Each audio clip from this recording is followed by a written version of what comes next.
తెలుగు రాష్ట్రాల్లో రోడ్లపై ప్రయాణం అంటేనే ఇప్పుడు భయపడాల్సిన పరిస్థితి వచ్చింది. బస్సు ఎక్కితే గమ్యం చేరతామన్న గ్యారెంటీ లేకుండా పోయింది.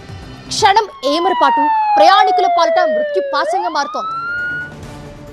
తెలుగు రాష్ట్రాల్లో రక్తం ఓడుతున్నాయి రోడ్లు, ప్రయాణికులకు ప్రాణాలు బలికొంటున్నాయి ప్రైవేట్ ట్రావెల్స్ బస్సులు. 24 గంటల్లో 13 మంది దుర్మరణం, 30 మందికి గాయాలు. ఇది పరిస్థితి. నిన్న తెల్లవారుజామున కోదాడ సమీపంలో ఆగి ఉన్న లారీని ఢీకొట్టింది ఫ్రెష్ బస్ ట్రావెల్. అయితే ఇవాళ అర్ధరాత్రి చిలకలూరిపేట సమీపంలో కూడా ఒక ముందు వెళ్తున్న ఆటోను ఇంటర్సిటీ ట్రావెల్స్ బస్సు బలంగా ఢీకొట్టింది. డ్రైవర్ నిర్లక్ష్యమే ఈ ప్రమాదానికి కారణం అని చెబుతున్నారు బాధితులు. ప్రైవేట్ ట్రావెల్స్ భద్రతపై నిఘా కొరవడింది.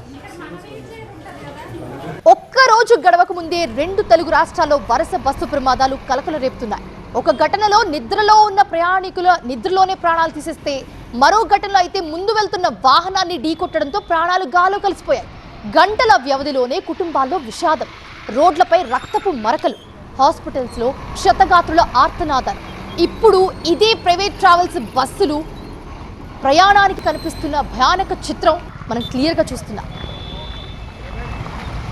పల్నాడు జిల్లా చిలకలూరిపేట అడ్డ రోడ్డు దగ్గర అర్ధరాత్రి జరిగిన రోడ్డు ప్రమాదంలో 7 మంది చనిపోయారు. విజయవాడ నుంచి తిరుపతి వెళ్తున్న ఒక ప్రైవేట్ ట్రావెల్స్ బస్సు ఆటోను ఢీకొట్టింది. ఈ ఘటనలో ఆటోలో ప్రయాణిస్తున్న 15 మందిలో 7 ప్రాణాలు కోల్పోగా మరో 8 మందికి తీవ్రంగా గాయాలయ్యాయి. గాయపడిన వాళ్లలో 4 చిన్నారులున్నారు. మృతులను చిలకలూరిపేట మండలం వేలూరు గ్రామానికి చెందిన వారిగా గుర్తించారు పోలీసులు.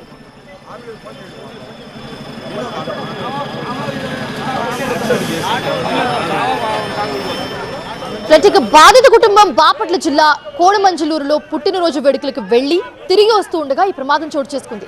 ఓవర్ స్పీడ్ తో వెళ్తున్న ఇంటర్సిటీ ట్రావెల్స్ బస్సు అదుపు తప్పి ముందు వెళ్తున్న ఆటోను వేగంగా ఢీకొట్టింది అదే స్పీడ్ లో. దీంతో ఆటోలో ప్రయాణిస్తున్న 15 మంది రోడ్డుపై చెల్లా చెదురుగా పడిపోయారు. పుట్టినరోజు అయితే పోయి అతను ఆ అబ్బాయి చాటం బాగానే తెచ్చాడు. ఆ టర్నింగ్ తిరిగి మా ఊరికి వెళ్ళి రావాలి కదా కళమగరం కాడికి, అటు తిప్పి ఇటు తీసుకొచ్చాడు.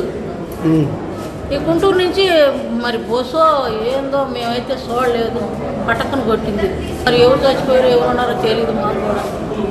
ఆటోలో ఏడవాళ్ళు మాట పడిపోయాం, ఎటోళ్ళు మాట పడిపోయాం. 11 మంది ఉన్నాం, పెద్దోళ్ళని పిల్లలు 4 ఉంటారు.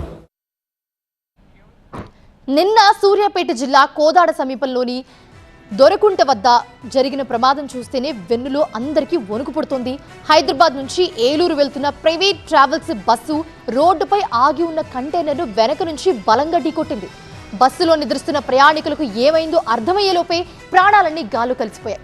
6 స్పాట్ డెడ్, మరో 20 మంది వరకు గాయపడ్డారు. దీంట్లో కొందరి పరిస్థితి అయితే స్టిల్ ఇంకా విషమంగానే ఉంది. 2 ఘటనల్లోనూ ప్రైవేట్ ట్రావెల్స్ నిర్లక్ష్యం స్పష్టంగా కనిపిస్తోంది. కోదాడ ప్రమాదం తెల్లవారుజామున డ్రైవర్ నిద్రమత్తులో ఉండగా జరగ్గా, ఇవాళ ఓవర్ స్పీడ్ కారణంగా అన్యాయంగా 7 ప్రాణాలు బలైపోయాయి. ప్రైవేట్ ట్రావెల్స్ పై ప్రయాణికులు పెట్టుకున్న నమ్మకమే ఇప్పుడు ప్రశ్నార్థకరంగా మారుతోంది.